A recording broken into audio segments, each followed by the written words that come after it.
Hi everybody, welcome to the Chat Inbetween podcast. It is good to be here with my great friend and colleague Jason Nike from Fresh Ground London. Hey Jason, you alright? Hey Matt, yeah, good thanks. How are you doing? Yeah, I'm alright, yeah. You coping alright? How's lockdown? Yeah, lockdown, I think I said to you before, it's like that weird period in between Christmas and New Year just never ended. We're sort of in this limbo land. Kids still at home. Not sure what day it is, what time it is. Yeah. So it's trying to... Yeah, I can see that you're at Fresh Ground. Is that a little bit of a hideaway for you, a bit of your space? Yeah, it's just a place where I can have some good coffee because it's all gone out of date. And get my sermon prep done for Sundays and just have a bit of space away from the home and away from the kids and stuff. Yeah, I think it's one of those invisible things that people not really talked about too much. That sort of cabin fever thing when you're just around the same people every single day, and it takes some energy, and it does take some energy to be around the same people like that.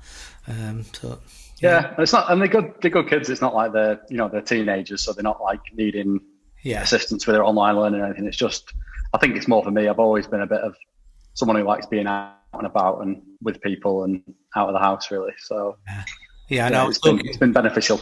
I was talking to somebody today, and about their workplace, and then missing, that interaction, of just, the water cooler stuff when you're just chit chatting through the day and just meeting the dynamic of a workplace, and they're really sort of not struggling, but they're realizing that they're missing it, the hustle and the bustle. Yeah. Especially for you as a cafetier. A cafetier? That can't be the right. Cafetier? No, that's sorry. Somebody who manages a cafe. Yeah. Because that's that cafe church life, isn't it? The community, the humdrum of definitely the hubbub, I should say, of church life. It's funny. We had we got a therapy room at the church here as well, where we've got a therapist work, and they're still allowed to operate throughout lockdown. But obviously, most of the week they're the only ones in the building. And when I was here a bit earlier in the week, and I had the coffee machine going, she just said, "Oh, it's so nice just to have the smell back in the building." Yeah. So there's a sort of there's a smell to an empty building, and a kind of an emptiness. Well, funny enough, I've heard that buildings that are unoccupied, even if you keep the heating on and various things, they rot quicker than buildings that have people and presence in them, which I thought was a great sermon illustration, if nothing else. But that's you can really. Well, I definitely see that. I mean, like for me, I've pretty much been in church for the last 10 months by myself with Gabe and a couple of others. But really, during the week, you're really there by yourself, and we've had to do the upkeep. We do have the cleaners in, and because otherwise it does get musty and dusty and smells empty really quick. So it is interesting. We had a leak with all the rain we've had, but I'd not noticed it because we're in a slightly unusual area of the building. Right. And when I got to it last week, there was actually mushrooms growing in the mould. That's on that's on the menu. Mushroom soup. Yeah, Fresh ground mushroom soup. It makes you feel really good. Yeah, it's interesting. Yeah, exactly. Yeah. Awesome. That's so good. So, but generally, you've been doing all right, and your well-being's okay. And yeah. I mean, I think like a little bit flat, missing that energy that you draw from other people and stuff. Yeah. But when you sort of comparatively to what some people are going through, I think it's, my heart really does go out to those who are really suffering, whether it's financially or socially, and or whether they're grieving the loss of loved ones and stuff. 100%. I don't feel, whilst I can say I feel a bit flat, I don't think it's fair to sort of complain too much. I know what you mean. Every context is different, and that's your context. It's legit, isn't it? Right, okay then. All right. So we're doing our 10 questions, 10 answers with a bit of chat in between, just to get to know you. And you've been to our church before, you've spoke at our church, been around the church a little bit over the years that I've been here. So it's really just a light, fun, semi-serious way of getting to know you. And just a little bit of light in lockdown, a bit of a smile on a Friday night for my church congregation. Yeah. We're going to crack on. Are you ready? Have you got any phobias? I don't think I've got any active ones at the moment. So I think about this when you said this might be one of the questions, and I think what I used to have a phobia of moths when I was younger. I've got a phobia of moths. This is the first time I've matched up with somebody. Oh, is it really? Yeah. That's the way they dive bomb you, don't they? They're horrible. They're worse than butterflies. And the big fat body. Yeah, it's terrible. Yeah. And they sort of the way they fire on a light bulb and sort of create that sort of dramatic horror lighting as well, which isn't nice.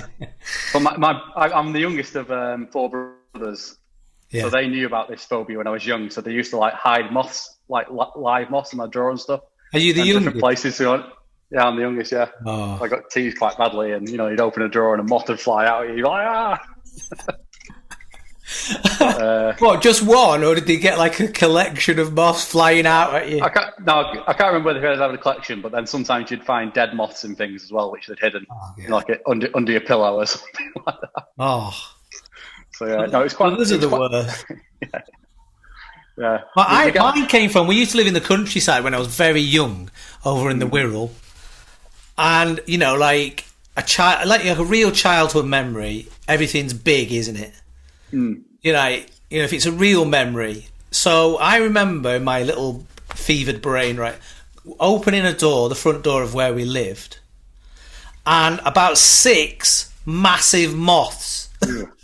They were probably only that big, but to my little 3-year-old, 4-year-old brain, just whoom right in my face, just right up off the floor. And that was the start of it. That was the start of my moth phobia, because in my child's eye, they were big and their bodies were massively fat. I was saying this to my son Peter. He's got a bit of phobia of spiders. Yeah. So Dad, can you come in my room? There's a spider in my room, and they go in, and it's the tiniest little thing. And I said, oh, Peter, that's absolutely tiny. He said, exactly, that could crawl up my nose and into my brain. So it's like, yeah, they're based in real things, aren't they? Phobias. Yeah. Moths. That's not a bad one, though. I mean, I'm sure you can deal with that as an adult. Yeah, it's not been a problem for a few years. Maybe because I don't live with my brothers anymore. Yeah, it sounds like that. It sounds like there's an element of cruelty there. But big brothers are like that anyway, aren't they? Yeah. My brother used to like jump on me on the bed and put the covers over and then keep them tight until I was suffocating to make me feel like I was, Yeah, at a period in my teens, it was just like living in sort of a conflict zone between, like 2 of the brothers, 2 out of 4 of us would usually be having some sort of fight or disagreement. And we used to run away from, annoy each other, hit each other, or run away from each other, and hold the doors really tight. And then in our house, all our bedroom doors, you can see the bottoms all had massive cracks in them, where you'd held the door tight and the other brother would run up and kick the door like that. No way. There'd be holes in the plasterboard. And I love it. Now the question is, why have you got a phobia of moths when you should have a phobia of your brothers? Yeah, that's too deep. I think I'd probably need therapy for that one. Yeah, the moths are your brothers. Yeah, it makes life easier. Yeah. Well, so that's a good one. We've had being scared of rats. We've had being scared of spiders and stuff. But that's a good one. I like that one. Moths. Yeah, nice one. Okay, next question. If you went to a record player or a digital device or said, Alexa, play, what would be the song that you would most like to hear if it played a song? Well, I can tell you my favourite guy at the moment is a guy called Gregory Porter. Oh, yeah. He's kind of like a jazz bluesy kind of gospel singer. And he's just got like a really sweet chocolatey He's got a beautiful voice. So smooth. Yeah. So I've really liked his stuff. So what was his first name? George. Gregory Porter. Yeah, Gregory Porter. And have you got a song that you really think, that sums him up? Well, yeah, I've got a song and an anecdote because I actually met him once. Oh, okay, cool. But we played a lot of his music in the cafe because it's like really good kind of cafe kind of music, quite chilled and relaxed. And he's got this particular song called "Hey Laura," and my wife's called Laura. Oh yeah, okay. So it sort of goes, "Hey Laura, it's me. Sorry, but I had to ring your doorbell so late." Anyway, here he goes. Oh, you got it. Sorry, but I had to ring your doorbell so late. It's almost as if but there's something bothering me. Oh, he has got a great voice, hasn't he? Yeah. I'm sorry, but it just couldn't wait. It's so layered. It's so nice, smooth. Is there someone else instead of me? Yeah, that's great. So yeah, I was always singing that song to Laura, who's like, "Hey, Laura, it's me," coming through the door or whatever. Yeah, But then I met him at Wimbledon. Went to the tennis, and he was there waiting to go on the court alongside me. So I just said, "Oh, if you see him, he always wears like a hat over his head. I think he had some sort of injury when he was younger. Right. He's always got this full-on hat on and everything." And I said, "Oh man, I really like your stuff." And he's like, "Hey man, that's great." And I said, "Oh, that song, Hey Laura, always play that one to my wife." And he goes, "Yeah, well, that's a song about unrequited love." You're like, yep. And it was kind of like that works. when you've listened to a song but never really taken note of the lyrics as such. And then I went back and listened to it. Thought, oh yeah, this is about someone who's got a bit obsessive about an unrequited love. Yeah. Almost the stalker kind of. Yeah. phase.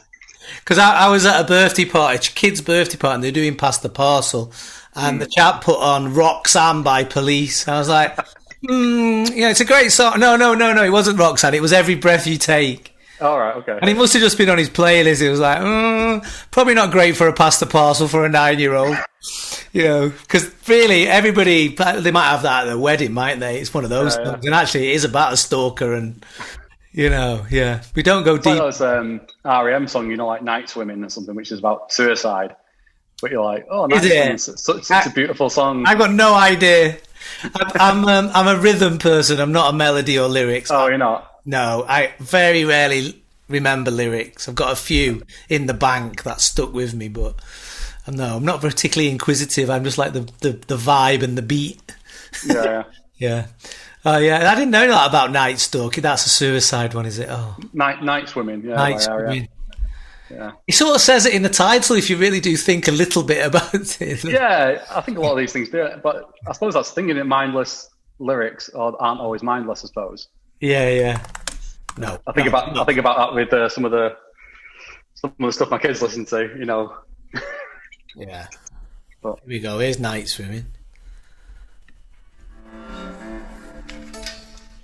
They were good REM, weren't they? Yeah. They're not really that well. They don't get remembered as much as maybe they should do. No. Night swimming. I can tell why now. I really liked they did the soundtrack on Man on the Moon. That Jim Carrey movie about. Brilliant movie, yeah. Yeah. I really like the songs on that one. Andy Kaufman, yeah. Yeah. Oh no, I know we could talk about. Maybe we need a separate episode for because we could talk about that for days and days and days. I am a bit worried about the time when we get to your favourite film. Oh man, answering that question as well. I know. That's a stretch, isn't it? That's a stretch. Awesome. That's great. That's great that you met him though, because you only live about 300 meters from Wimbledon tennis court. Yeah. Really, really nice little spot, and you can see the roof of Court 1 from our garden and stuff, which is amazing. As a lifelong Wimbledon tennis fan, I know. What a place to. Yeah. What a place to drop in and find yourself. It's great, that, isn't it? Brilliant. Okay, so let's get down to. Okay, there's this concept. I think it's in Native American spirituality. It's probably in the Incas. It's probably in ancient things about spirit animals and having a spirit animal. So what would your spirit animal be? I don't really identify with any animal as such, but then I asked Laura, my wife, what animal would you say I'm like? And she said I'm a bit like a bear. Fair enough. Bears are cool. But a friendly one, most of the time. Bears are cool. Why would Laura say that about you though? Thinking about what Laura sees in you, why would she say that? Just because I'm big. Oh. Yeah. I don't know. I mean, I guess if she sees me as a protective presence, she would. Yeah. Away any campus. Yeah. I don't know. Yeah, I'll have to get Laura on to answer that one. Yeah. I always think. Do you remember that show Big Ben? About the kid who was friends with a bear in America. Yeah. I always think of that. He was a friendly bear, but he was also very protective. If any danger came near. Well, that's a nice thing for a wife to see in you. That's a nice thing for a wife to see in you, mate. Yeah. Independent, protective, grizzly, sometimes angry, sometimes asleep for months. Figuratively. Yeah. Oh, well, own it, take it. Yeah, I'll take it. Have that one. To be honest, I don't even know what mine is, but that's for a different thing. But I ask these questions, and I don't even have any idea what mine would be. But I'll ask Heather. I'll see what she says. You should do a podcast where it's you talking to you. Do you know what I thought about that the other day? Funnily enough, but I thought that was a bit too narcissistic. Yeah, maybe when you're 100 episodes in and you run out of guests. Yeah. Well, we'll never run out of guests. No. Because everybody's desperate for attention. Yes, Jace. All right. We're gonna get spiritual now. So you're not allowed to say Jesus, but who is your favourite biblical character? Bar Jesus? No, I'm just kidding. I really like Peter. The Jesus disciple, and I think the journey he goes on, from being dead impetuous, and yes, pick me, like he's immediately he responds to the call of Jesus, and then we see this character trait in him, of him sort of talking before he thinks and agreeing to stuff, and it culminates in the night of the crucifixion. With Jesus kind of saying, "You're going to deny me," and he's like, "No way, I'm going to deny you." Cuts off the soldier's ear. He's sort of right there, and he's sort of just acting out almost of his emotions rather than thinking things through. Yeah. And then what I really like is from his books, First and Second Peter. Obviously, he's older and he's maturer. Yeah. And one of the major themes, especially in Second Peter, is like patience and waiting on the Lord. Yeah. It's got some of the most famous verses, and like a year to the Lord can be like 1,000 years, 1,000 years can be like a day. Yeah. And sort of a lot of verses about waiting on God's prophecy, and it's not in our time, it's in His. Yeah. And I really see all that he's learned and he's matured, and he's sort of advising the church as it was, to wait patiently on God and to not act impetuously and stuff. And I just found that really powerful. Like obviously that massive experience of denying Christ on the night of the crucifixion, which must have, really stabbed him deeply. Unbelievable, yeah. And I was, the scene on the beach in John where, Jesus kind of absolves him and gives him those three opportunities. Yeah. Do you love me? Do you love me? Do you love me? Yeah.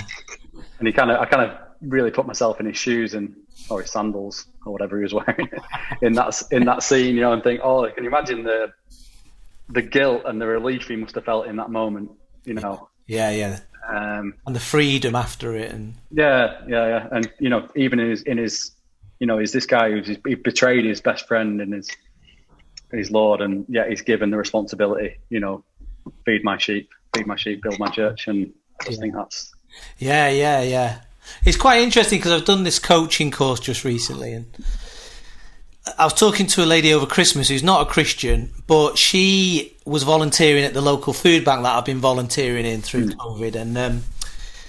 And I said, we just got chatting. She was a psychologist. And I said to her, what I've learned is, doing the coaching course, just how balanced the person of Jesus is, just how good.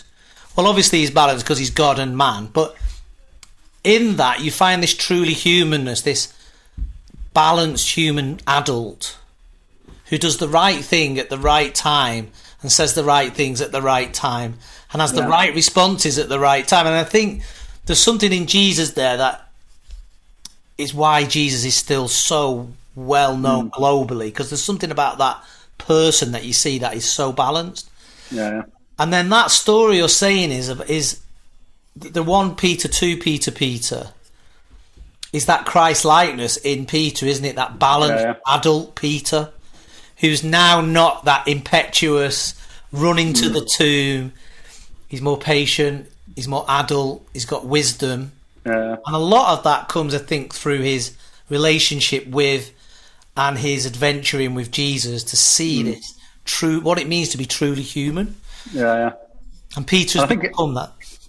Even in Acts, you've got quite a few stories of Peter, and again, he's on a learning curve, isn't he? Yeah. So he doesn't want, like to be eating with Gentiles, for example. you know, and he's insisting on circumcision and all these kind of Jewish customs. Yeah. And he's brought on a really steep learning curve, you know, and God almost has to grab him and say, no, look. No, I need you to be this. I need you to be this now, Peter. You need to move forward. You need to develop. And I just think it gives us all hope, doesn't it, from being, you know, 20, 30, 40, 50, these developmental leaps in our faith, in our Christ-likeness, to become more. It's a slow growing process rather than this huge download of change. Yeah. I often wonder, you know, like thinking back to Peter and his denying Christ, about Judas as well. You know, because Judas betrayed Jesus in a similar way, I suppose. Yeah, absolutely. Yeah, he commits suicide, and I kind of think, I think if Judas hadn't committed suicide, I think there would have been grace there for him. I think when Jesus returned, they would have had a moment with Judas. Oh yeah, 100%. So it's not like it's a sad end to that story, really. And I think Peter's kind of like the flip side of that. Yeah, you know, his betrayal is just as deep in another sense. You know, he's given that chance of grace and redemption. Yeah, I that echo my own thoughts on that subject. I mean, you know, Judas he could have come back. It's so frustrating. Yeah. Could have been in that upper room, even though he'd done the 30 pieces of silver and betrayed Jesus so badly. He could have come back. There was always hope for him, but he just in the end denied that hope to himself and to his, you know, the world around him. No, it's a great answer. It is, yeah. He's great character. Yeah, Peter, brilliant character. So on the same sort of theme, what is your most favourite or worship song? I know you do worship yourself, or you have done in the past. Have you got something that really resonates with you? I mean, I got do you know this Never Once by Matt Redman? Oh yeah, it's great. And it kind of, for those who don't know, we were involved in kind of a building project for a number of years here at the church, renovating the space and having to get finance and through faith. And it's just something that really speaks about persevering and looking back at what God has done. Yeah. And it was a song that at various points throughout that process really spoke to me and my wife in particular. Yeah. No, because it was a tough journey, the Fresh Ground journey. Well, look where you are now. It's amazing to focus on that more. But yeah, I just love Matt Redman as well. Yeah, he's good, isn't he? He really is a community worship singer-songwriter. He's a gathering. He gathers people in through his music. Yeah. We all know my true favourite worship song is Step by Step. Oh, by Matt Norris. That's amazing. Somebody got in touch with me the other day about that and asked me to send it to them. Really? They heard it from that conference that we went to. Oh, no way. Yeah. I said that'll be 99p. Yeah, it's great, isn't it? Yeah, it's good. Have you ever written a song? Have you ever written a worship song or tried to write a song? I've definitely tried to, but not with any success. I wouldn't have thought. They all sound. I don't mean this as a disrespect. They all sound a bit Graham Kendricky, kind of 1980s. Key change. Yeah, you know, like so. They don't sound very contemporary, so I'm not very pleased with them. But I'm not like I wouldn't say I'm a songwriter on any level. But my daughter Jessica, who's obviously studying music and is really interested, she started writing a few pieces, and they're really interesting. So I'm sort of like, I'm going to live vicariously through her, and hopefully she gets into that's what I do, writing some worship songs.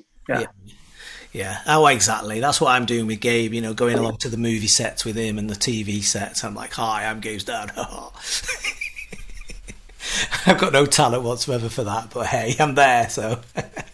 no, it isn't easy. I mean, that song I wrote, I literally popped into my world like a proper sort of... I was in Morocco and on holiday in Morocco, and I woke up and it was pretty much there. Yeah. There was just one line I had to change from the whole thing, and it was actually... Heather said, I think I've heard that line before, and it was actually a Matt Redman rip-off line. Oh, was it? Yeah, from Endless Hallelujah. I just Googled it, and it came up, Endless Hallelujah, Matt Redman. And it was no way. Yeah. So I just changed a few words in it, same line, but just... Yeah. Changed it all together, but... Yeah. But it isn't easy. And it's one of those things that makes you really vulnerable as well, writing things. Because when you first ask somebody to listen to it, it's one of the it's hard. Well, good step by. Honestly, though, step by step was really good. Yeah, I enjoyed it, and it was a real sort of earworm as well, and got very sort of easy to remember. Yeah. It was a weird one. It was weird how these things just pop into your life. Yeah, it's good though. Awesome. So Never Once by Matt Redman. It is a great choice. Yeah, I love that song too. Love that song. So you have been arrested in the and you've been charged with first-degree murder, and you've been found guilty, and now you're residing on death row, and it's time for your last meal. Okay. Okay. Now, if that scenario offends people, you're now at your favourite restaurant.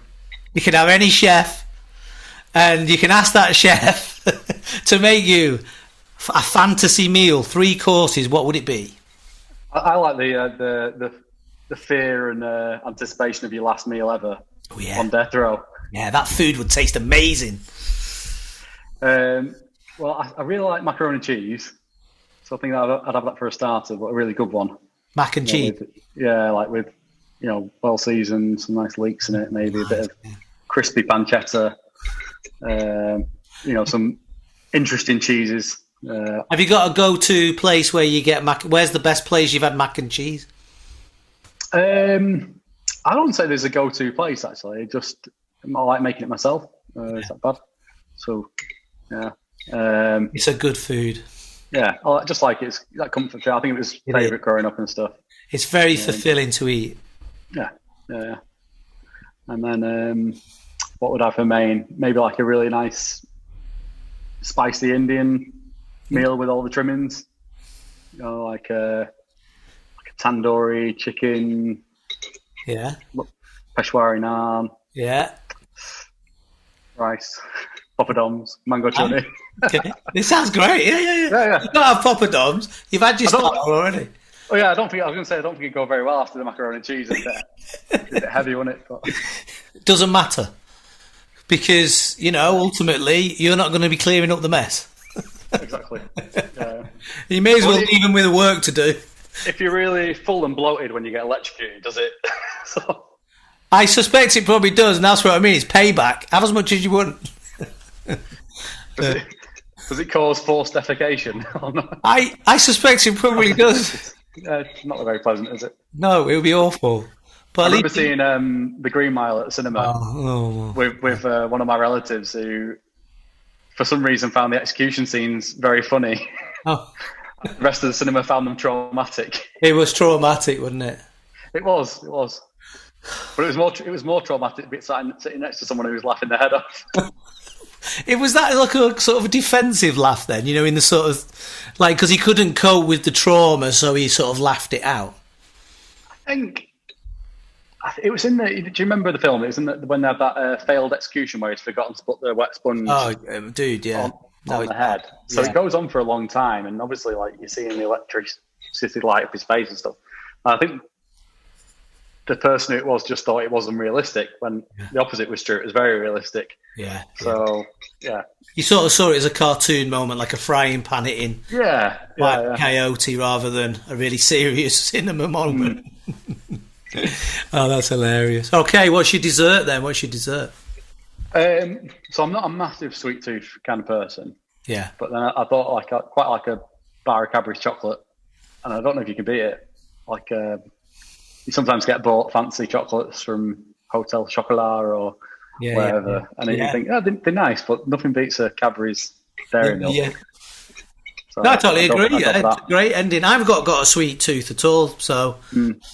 But Cadbury's chocolate, there is something about that is really amazing. Really amazing. I'm a cheesecake person if I go out. Oh, okay. Just because it's got a bit of savoury, it's not too sweet. I'm a bit funny, when you have that. Such a severe change of texture in a food. Oh yeah, okay. Sort of goes through me a bit. So like a Twix bar always really goes through me. Oh, that's interesting. Cheesecake as well. So I have to eat the layers separately if I do it. You have to sort of what do they call it in posh restaurants? Deconstruct it. Deconstructed cheesecake. Even with like a Jaffa cake, I'll have to sort of extricate the little orangey bit from that. That's tiring. That's tiring. That's amazing. Yeah. God, no, I've never met anybody who does that, Jace. That's a number one.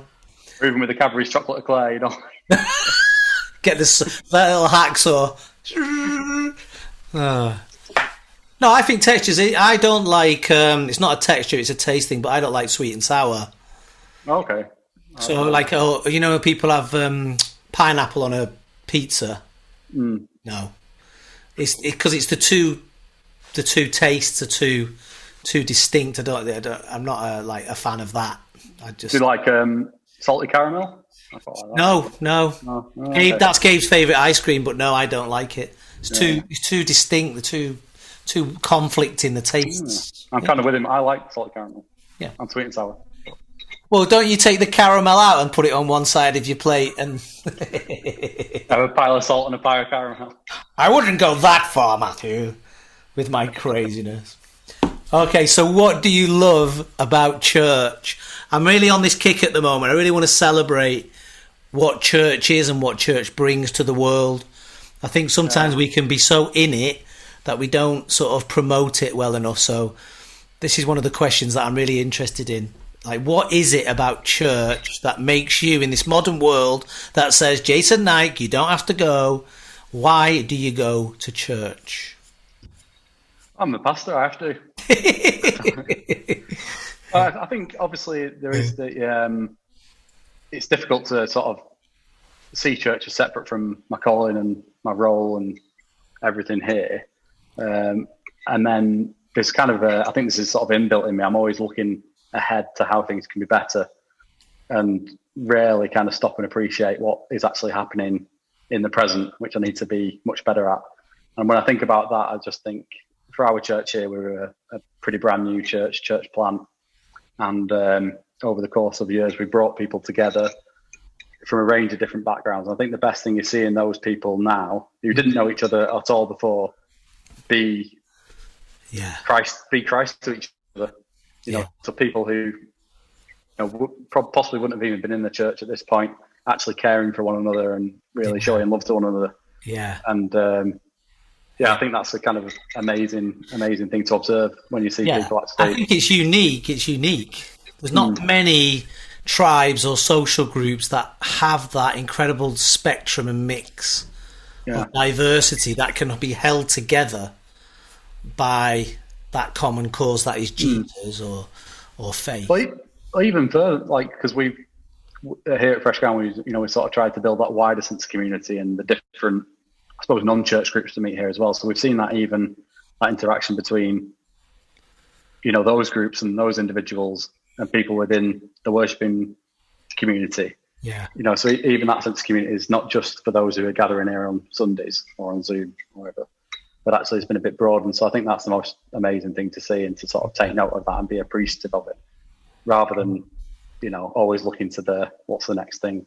Yeah, because we've got a bit more of a traditional setup at Bristol. Well, we did have. I don't know what it's going to look like when we go back. But I'm sure it'll be fine, but you just never know because of COVID. And one of the things that I've always delighted in, from a baby all the way to 90 years old and in between, there's this incredible spectrum of people and cultures, and they're just there in this. Of course, it's not perfect, but there's a togetherness there because of Jesus. Because of that presence of God that joins us together, and that is so special. It is, and then the framework is so positive. What it actually tells us to be to each other. Well, I think when you really drill down into it as well, is sometimes the connections that people will have with one another. They're what's going to hold the group together rather than or alongside at least doctrine and what they believe. Actually, what holds the community together is each other and that 100%. Interconnectedness of relationship.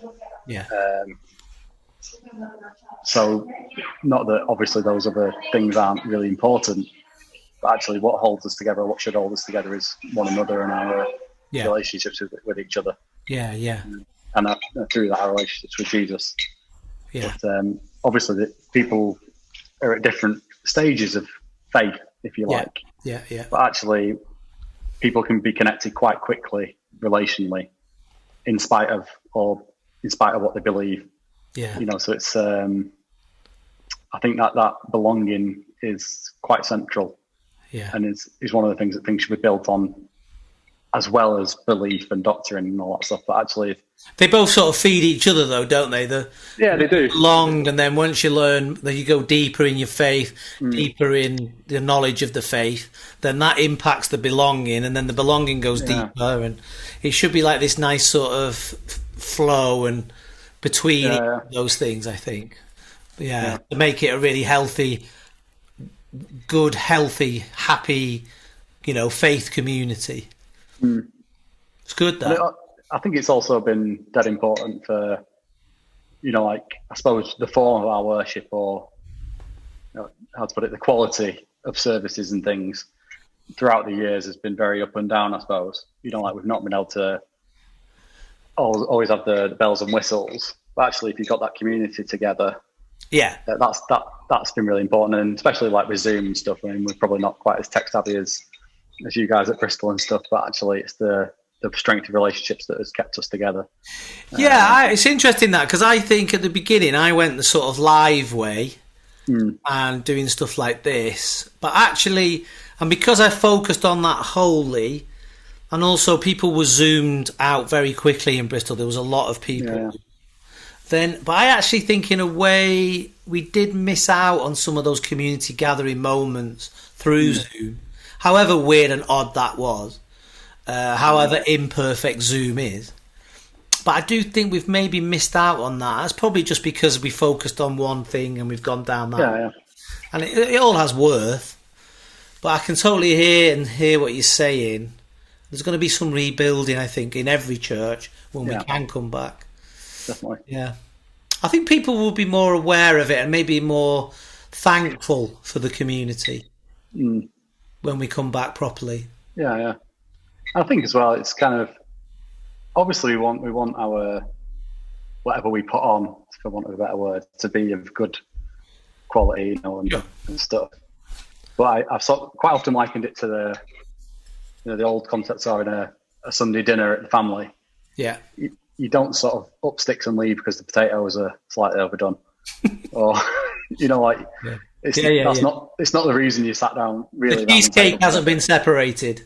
No, I mean you want the meal to be. Ideally, you want the meal to be good and tasty, don't you? But you're not going to sort of ditch your family because turkey's dry or whatever. But, well, for us, an interesting thing, because we were more traditional, that an hour and a quarter service.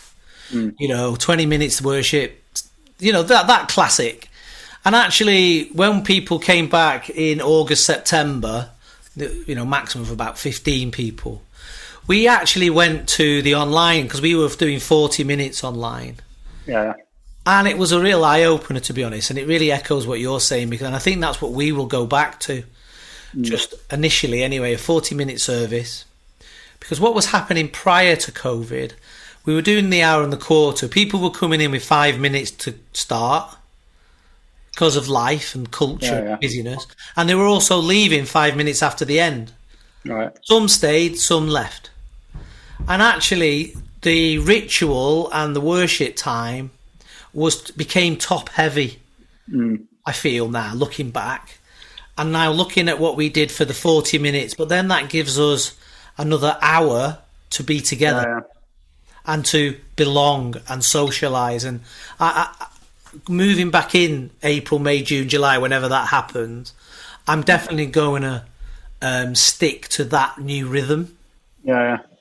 And you can. There's ways you can even build that into your service, can't you? Like that you can even have a fellowship time and then draw everyone back together for communion or a closing. I think everything's up for grabs now, Jay. I really do. I think we need to really look at what we were before and what we're going to be afterwards. And I think this is a time of reflection and contemplation about structures and rituals and traditions. That hour and a quarter thing still might work for a church. Yeah. I'm not quite sure it's going to still work for us. So let's change it up a little bit. Keep all the good stuff. Yeah. But make sure we belong. I like that, Jason. Yeah, the belonging. It's really important. Yeah. Yeah, belonging. There you go. Very good answer. Thank you very much. No wrong answers. Well, there are wrong answers there, aren't they? But I like the candles. Yeah. Smells and smells are my favourite thing about the church. Well, some people love all that, don't they? Oh yeah. They really do. Okay, next question then.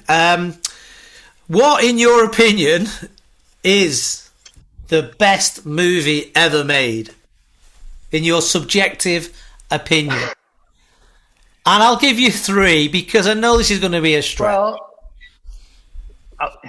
for a long time I've said Shawshank Redemption. However, my daughter went to school and told some of her classmates that it was Shawshank Redemption, and one of them said, "Oh, that's every dad's favourite movie." So I felt, I feel like I'm not very cool if I say that. Own it. You don't have to be cool. No, I know, and actually, I really loved the movie. I took Jessica to see it. It was playing in the cinema last October, and first time she'd seen it, and it was just amazing. It is, and I've never seen it at the cinema before. And I hadn't sort of appreciated, and it's one of those movies you go back to and you appreciate something new every time. And this time, seeing it on the big screen, it was like I didn't realize how dark, like physically dark, the first half of the movie is. Yeah. And actually, the light palette gets lighter and lighter as the movie goes on, and as more hope comes in. Yeah. And it felt the tree at the end, and it's on the beach, blue sky, gold. Yeah.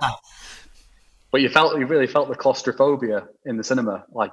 Yeah. You don't feel in the same way at home, and I'd say, like I say, going to the cinema is one of the things I've missed most in lockdown. Yeah. Because what it encourages me to do that I don't do at home, I usually have like a day off where I go to the cinema, got one of those Cineworld cards, and usually like there's only a certain time I can see it between sort of 12 and 3, so I just go and see whatever's showing during those times. Yeah. So you often go and end up seeing stuff you wouldn't necessarily pick to see. Yeah. And actually, going to the cinema forces you to sit through the movie. Whereas you don't at home. Yeah. If you're not enjoying something after 10 minutes, you flick it off or flick around. Yeah. Whereas actually, some of those most rewarding experiences are actually being forced to sit through something you wouldn't ordinarily, and can be really rewarding. So I really miss the cinema. And that's its medium, isn't it? I mean, that's its true medium. It's like looking at a Picasso on an iPad. Or whatever. The medium is the directors and the writers are thinking about that huge screen with the great sound. Yeah. I think having those spaces where we concentrate, for a forced concentration for a couple of hours is really important. It is, for me to switch off, which I need to do. Yeah. I need that, something to have my attention for that time. Yeah. So, so Shawshank Redemption used to be the answer. Okay. And then I was, and sort of still is. It's okay. So what's the new cool Jason answer? This new cool film called It's a Wonderful Life. How is it? I mean, we watch it every Christmas, and I'll tell you, like, I think I liked it the first time I seen it, and now I find it sort of indispensable viewing, and emotionally, it gets me from the very first scene, and I just think, the value of life in the midst of a pretty dark world. Yeah. And the message it brings, that every life is valuable, and it's quite socialist in its way as well. I just love it. Yeah. So it's a good choice. One of my favourites. Are you going to test that with Jessica's friends? I don't know. Don't. What, that crap? Oh. Don't watch that. It hasn't even got any colour in it. No. I've got one of my greatest achievements is getting Gabriel to watch subtitled movies. All right, okay. Yeah, he does it with anime, but then also we've started to do it with I like Korean horror films and sort of Asian horror films, and they're always the best in their original language. I love that. Yeah. I've been trying to get the kids to watch Parasite. Have you seen that one? Oh no, is it good? Oh, Parasite, yeah. Oh, Parasite. No, yeah. I was disappointed, and I'll tell you why. Oh, you were? Oh. Yeah, I think I went into Parasite thinking it was going to be a different type of movie. Right, okay. So when I watched it, I was like, oh, what's going on? Where's the Parasite? Were you expecting more of a horror, straight-up horror? Yeah, and I think it got sold to us like that a little bit as well on the trailer. Yeah. It was a bit more dark, the trailer, a bit more like I was waiting for the parasite to grab me. It's much more that sort of social commentary, isn't it? It is, Class barriers and very good film. I've watched it twice now. I enjoyed it the second time because I knew what it was coming. Yeah. But it's a good film. Good film. So I like the director of that Bong Joon-ho, I think he's called. Yeah. And he said, we need to get over the 1-inch barrier. Yeah, that's what he was referring to subtitles, to sort of open up that world of cinema. And I'm bored. So American movies and British movies, of course, they're amazing accomplishments. But actually, I find myself going international a lot more, just because it's a new culture, surprising. They use different methods of filming. You know what I mean? It's just slightly quirky. It's just different. I've seen so many US films and so many British films that I'm ready for. I found myself just getting a bit jaded by them all. Yeah, that's the effect as well. Like talking about concentration. You have to concentrate if you're watching a subtitled movie. You can't be on your phone and just look. Looking at it every now and again. You have to sort of be there and present. Yeah. I'm with you on that. That's 2 movies. Have you got a third one? I said I'd give you 3 because you're such a movie buff. I could just talk about movies I like. I think me and you are both fans of that podcast, aren't we? Movies to be buried with. Yeah. And I was like, I could do that sort of space to think about what's my favourite movie in each kind of genre. People haven't heard that podcast. I love it. It's so good. I'll go for a slightly different answer, which would be my favourite movie character. Oh yeah, is Rocky. Fair enough. So not all the movies are sort of classic movies. No. But I love his character. Yeah. Underdog becomes the champ. The champ becomes the champ. Then underdog again. Yeah. Yeah, and just how much heart he has, and he becomes a bit of a COD philosopher. Yeah. Very well written. I think again because of the way he's portrayed himself publicly, he doesn't get the sort of kudos enough. Sylvester Stallone. He wrote it. He directed it, didn't he? The first one. Did he? No, he didn't. He directed some of the others. Yeah, but he wrote that first one. And wrote it. Yeah. Super intelligent, super creative person. Yeah. And he gets a bit undersold, I think, because of that. Well, I think just because he was that sort of became the archetype, didn't he, in the 80s of the macho, muscle, brain-good Hollywood hero sort of thing. But unless you diversify and go to places where they're talking about the process, most interviews now are pretty shallow and they're just selling a product. Yeah. Like Graham Norton or, Jonathan Ross. You don't get anything about the actual process of filmmaking. You don't really see Sylvester Stallone as that intelligent screenwriter, director, producer. I mean, to be that person is unbelievably intelligent person, aren't they? They have to be driven. And that's why I quite like that Films to be Buried With podcast.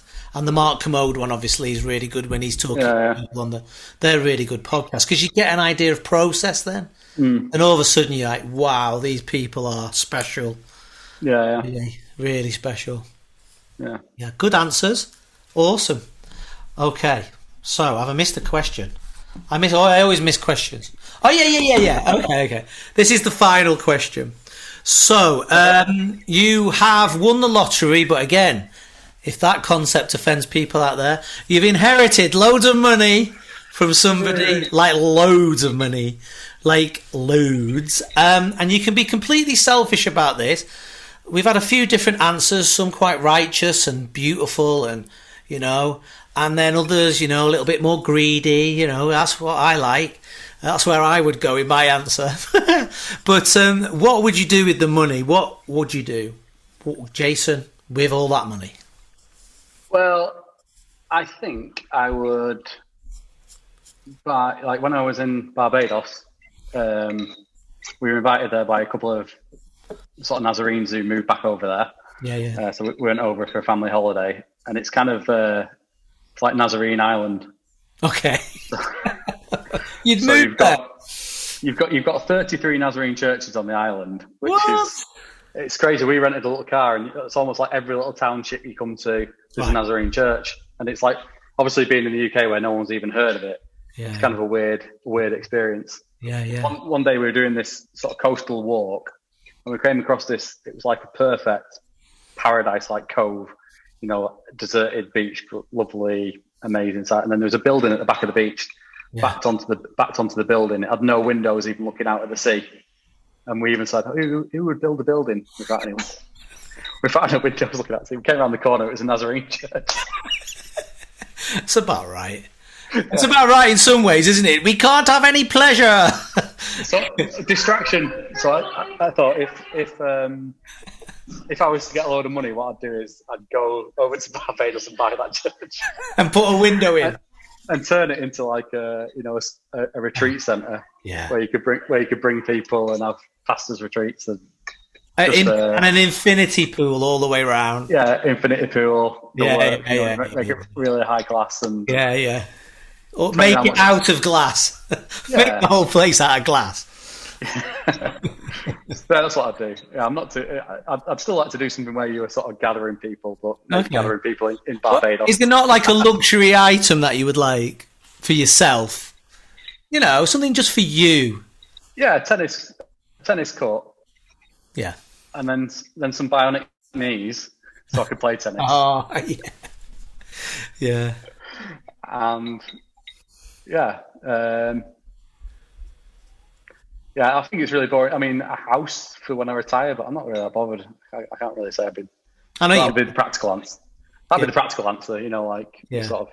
Yeah, house, car, sort your family out, university, but that's everything's paid. Yeah, no, of course we'd all do all that. Yeah, we'd definitely do all that. I've just I had a ride in a Tesla earlier, like a bit of test drive in a Tesla. Oh, nice. But, not because I'm thinking of buying one. Someone from church is a Uber driver and he's bought a Tesla because more money and bits and pieces. But he let me have a test drive of it and it was really nice. It was like was it comfortable inside then? Was it a nice place to be? Yeah, I mean, so it was like, it's obviously automatic, but it's honestly the easiest car to drive. Oh. And, you've got the autopilot if you want it. And we had to go to the cruise control, and actually it's intelligent cruise control, so it slows down automatically when it sees other vehicles and amazing starts up itself. It's good. That's the way to go. Yeah. Okay, you can have a Tesla. Yeah. A gold-plated Tesla that bounces up and down on the rear axle when you're going through Clapham with a massive Bose sound system playing Gregory Porter. Yeah, there you go. See, everybody wants luxury in the end, Jace. Everybody. That's what you want. You want the shallow, materialistic answer for that question. Yeah. That's all I want. Okay, final question though, mate. Thank you. It's been awesome. So after 10 months of COVID and then moving into the next few months and maybe beyond a little bit, on a sort of uptick, hopeful thing, this is what I'm asking everybody at the end of these podcasts at the moment, is what do you want to take away from COVID that you want to hold on to? What's the thing that you want to take away from COVID and make sure continues to happen after these terrible times have come to an end? Well, so something we've sort of started during COVID. Just something about what COVID has maybe put the brakes on, and maybe giving you a different view of life, something that you're thankful for, something, that you've realised that you want to keep in your life, even when the life opens up again. Yeah, I mean, I think that to have an appreciation of the freedoms we usually have, and not to take, I think a lot of people said this, not to take what we ordinarily have for granted, being able to, sounds like the simplest thing, being able to go up to your parents' house for Christmas and hug your parents, meet up with someone for for coffee. So just those things, really appreciation of being present with people, I suppose, would be something I think we've all missed. I think there's a slight nervousness to it as well. We've all become these little rabbits in our burrows. I agree. I think there's going to be that nervousness as we venture back out, and then just have that appreciation of. Yeah, I was talking to somebody just before I did this about the very same thing. I think as people have dealt with lockdown in different ways. I think people will deal with unlockdown in different ways too. Yeah. I think some will come with trepidation, some will come with be a bouncy sort of enthusiastic anti-lockdown. So I think it's going to be a real mixed bag.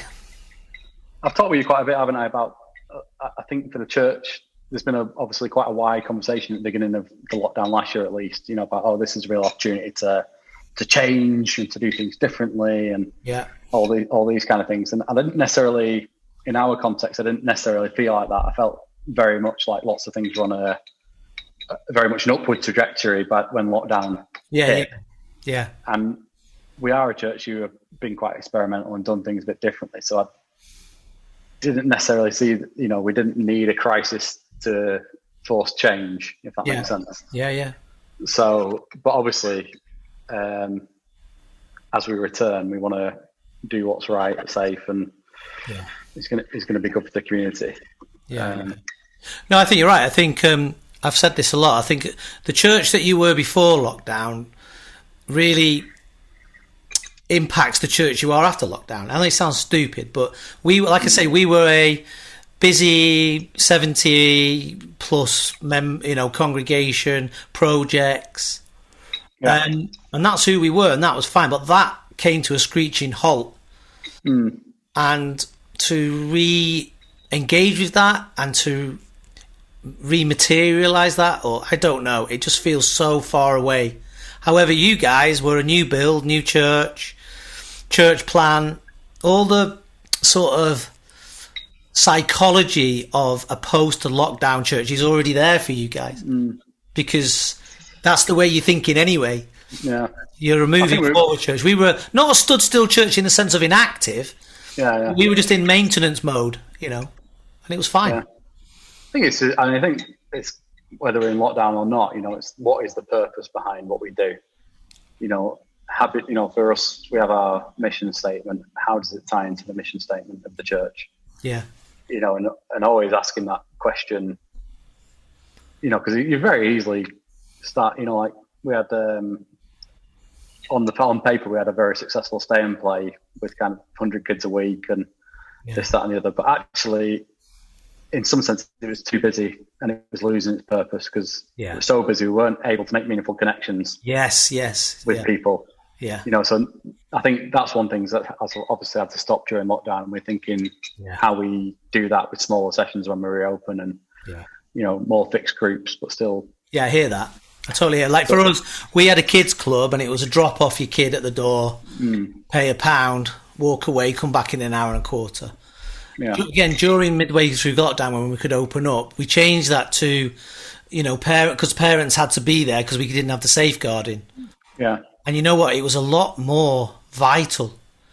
And it was that thing you're talking about. Instead of parents dropping and going, you actually started to build relationships with adults as well as the children. I can't see us as a church. Well, I certainly don't want to go back to the drop and play thing. I think in its day and in its time, and I think it was a little bit of a generational thing, it worked well. But now in the modern world, to build relationships across the spectrum, just having these one single focused projects to build community, I don't think quite works for us at Bristol anymore. So I think you're right. Yeah, no, I think that's really good. Yeah. I think it's given us lots of time to think about, because the reality here as well is we're running a business as well as a ministry, and those two things don't always complement each other. Yeah. For example, on business, it's great to have a busy, thriving coffee shop from 9 till 5. Yeah. For ministry, that can kill it because you can find yourself, you've worked a 6-7 hour shift without having all day. The cafe's hard, and you've not had a meaningful conversation with anyone because it's been rushed and you've had bitty. It's bitty. Yeah. So the finance manager might like, oh, you need to increase sales in the cafe. Yeah. And I'm like, I need to increase connection in the cafe. Belonging. And those two things. You need to increase belonging in the cafe. Yeah. And that's not always conducive to making money. No. Yeah. So it's, I think over the years, the cafe has either made a loss, if you look at the cafe on its own, has either made a loss or broken even. Yeah. And I think I'm reconciled with that now, rather than thinking, I want the cafe to be this massive money spinner. I'm reconciled with the fact that it's not. Yeah. And for it to fulfill its purpose, it can't be really. Yeah, because to break even, the implications of that is that somewhere else you've created more belonging moments. Yeah. Because you've created space where you're not selling stuff. Yeah. So it's psychologically, that's really, because I think when we did our business plan and mission plan, we sort of said, the cafe will generate funds to go into compassionate ministry or whatever, and not having really been able to do that consistently. Yeah. As maybe rethink it and say, well, is the cafe then fulfilling a purpose? And yes, it can do, and is that space where people can gather. Yeah. But we need to, re-emphasize that as the purpose and not the finance. That's a bonus if it happens. Yes. Yeah, we've got to make sure that we can tick over, but it can't be its goal. 100%. 100%. No, I think because we live in a dominant culture that is profit and loss. Everybody wants the profit. Everybody wants to know about the money. And when we ran the charity shop here in Bristol, everybody said, how much money did we make? I'm like, that's not the first question you need to ask. The first question is, who did we help this week? Yeah. Who did we talk to? Who did we empower? And then did we make any money? Yeah. So I can totally feel that. Yeah. But partly it's because people have been programmed to be profit and loss people in this consumeristic world. So yeah. And there's a viability issue as well, isn't there? You do have to, if you're employed, of course, money's important. Cover wages and stuff. But I think, I had someone else from another church ring me up and ask about cafe ministry, and they're thinking of launching something. And I just said, well, right off the bat, don't expect it to make money. If that's, if you're going into this saying, we'll run a business and it's going to generate funds. Yeah. Because I've had cafe manager friends who sort of said, really, even for them as managers of the cafe or as owners, they're not making any money until they've opened 2-3 sites and what have you. Yeah. So even in the commercial world, one cafe is never going to be enough. So, Fresh Ground 2, Fresh Ground 3, Fresh Ground 4, 2025. What to do? New York, Fresh Ground New York, Fresh Ground Paris. Yeah, well, Fresh Ground Tokyo, Bristol, Rotherham, Grimsby. Oh, yeah. Think big, Grimsby. Scunthorpe. And if anybody's from Scunthorpe watching this part, I'd like to apologise for Jason. It was a compliment. No one's listening from Scunthorpe, don't worry. But they have technology and stuff in. Sorry. It was very positive until that. No, I'm only sorry. No, awesome. That's great. So just to create more belonging places and to be thankful for them, and to be aware of them and to celebrate them. Yeah. Awesome. Yeah.